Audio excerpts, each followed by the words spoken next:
Everyone, welcome into my class.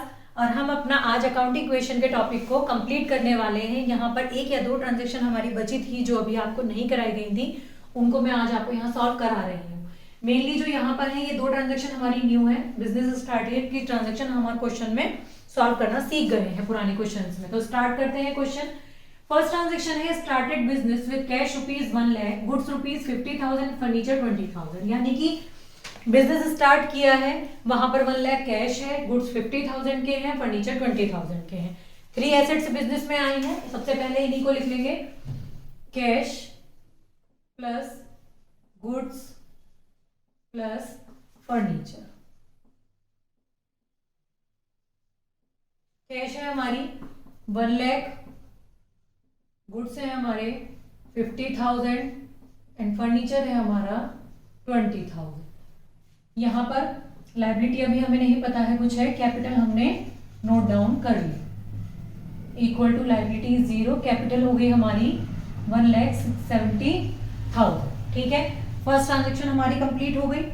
Next देखिए, goods purchase for ₹20,000 at 5% cash discount. मतलब 20,000 रुपए का माल खरीदा और उस पर हमें 5% छूट मिली, मतलब हमने 5% पेमेंट कम दिया। अब यहाँ पर सबसे पहले क्या देखना है, सबसे पहले हमें ये आइडेंटिफाई करना है कि जो हमारा ट्रांजैक्शन है वो कैश है या क्रेडिट है। अब ना तो यहाँ लिखा है कैश, ना यहाँ लिखा है क्रेडिट, लेकिन इस ट्रांजैक्शन में एक बात दी गई है, वो क्या है, कैश डिस्काउंट।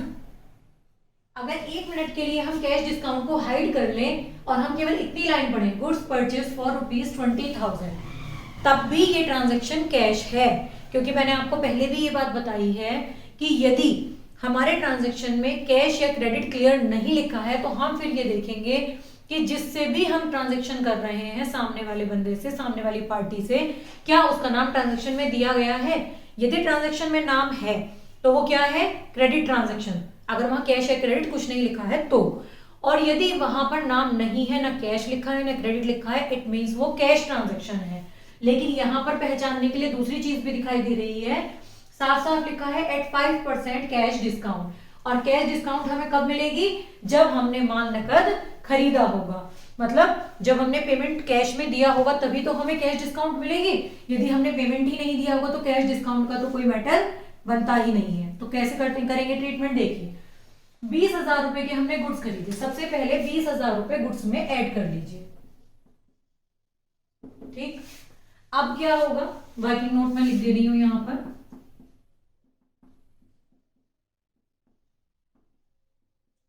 डिस्काउंट रिसीट कितनी थी, 20,000 के हमारे गुड्स हैं, उस पर हमें 5% डिस्काउंट मिली है, तो यानी कि 1,000। तो पेमेंट कितना दिया होगा हमने,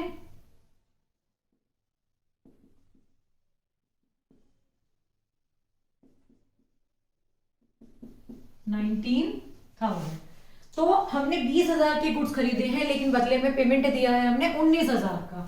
तो 19,000 रुपए कैश से डिडक्ट कर दीजिए। ये हो गया आपके। फर्नीचर पर कोई इफेक्ट नहीं, लाइबिलिटीज पर कोई इफेक्ट नहीं, और यहां पर चूंकि 1,000 रुपए हमने कम दिए हैं, गुड्स ज्यादा के खरीदे थे, पेमेंट कम दिया है, तो 1,000 रुपए हमें क्या हुआ, प्रॉफिट। तो प्रॉफिट को यहां ऐड कर दीजिए।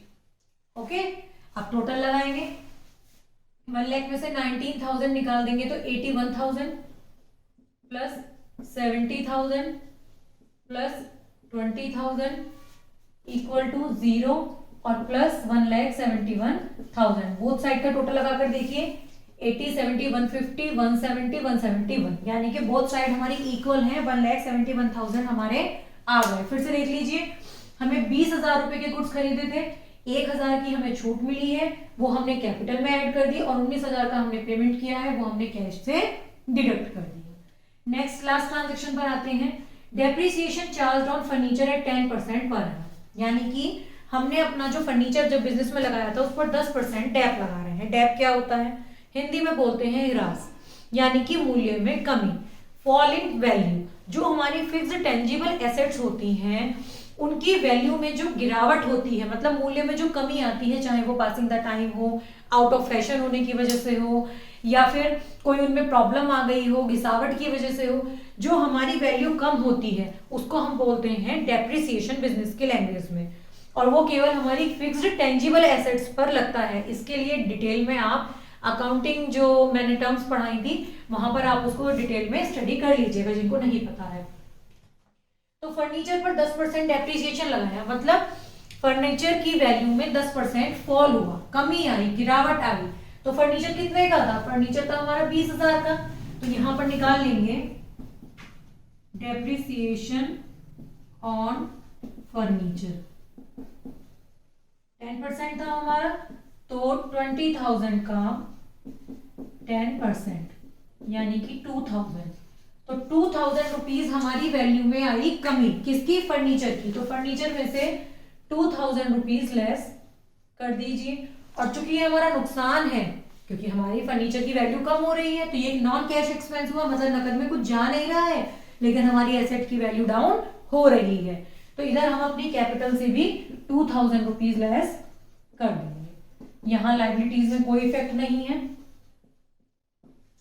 यहां पर कैश में कोई इफेक्ट नहीं है, गुड्स नो इफेक्ट। टोटल लगा दीजिए 81,000 plus 70,000 plus 18,000 equal to 0 plus 1,69,000। Total लगा कर देखिए 80, 1 50, 1 60 और 1 69, यानी कि 1,69,000 रुपीज आपका जो है टोटल बोथ साइड का आ गया है, और ये आ गई है आपकी फाइनल इक्वेशन।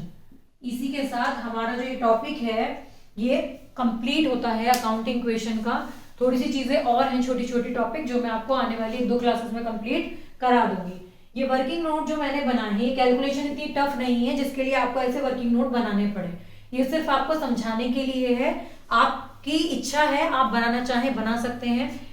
वर्किंग नोट जो है वो क्वेश्चन का पार्ट होते हैं, लेकिन वहां जहां उनकी बहुत ज्यादा रिक्वायरमेंट हो। यहाँ सिंपल सी बात है कि डिस्काउंट 20,000 का 5% 1,000 रुपीज है, तो आपको आता ही है। ये सिर्फ मैंने इसलिए समझाया है कि कुछ बच्चों को समझ में नहीं आती है, इसलिए डिटेल से उनको बात समझ में आ जाए। तो आज की क्लास में स्टूडेंट्स इतना ही, अगले क्लास में हम कुछ अगला नया टॉपिक पढ़ेंगे। Thank you so much.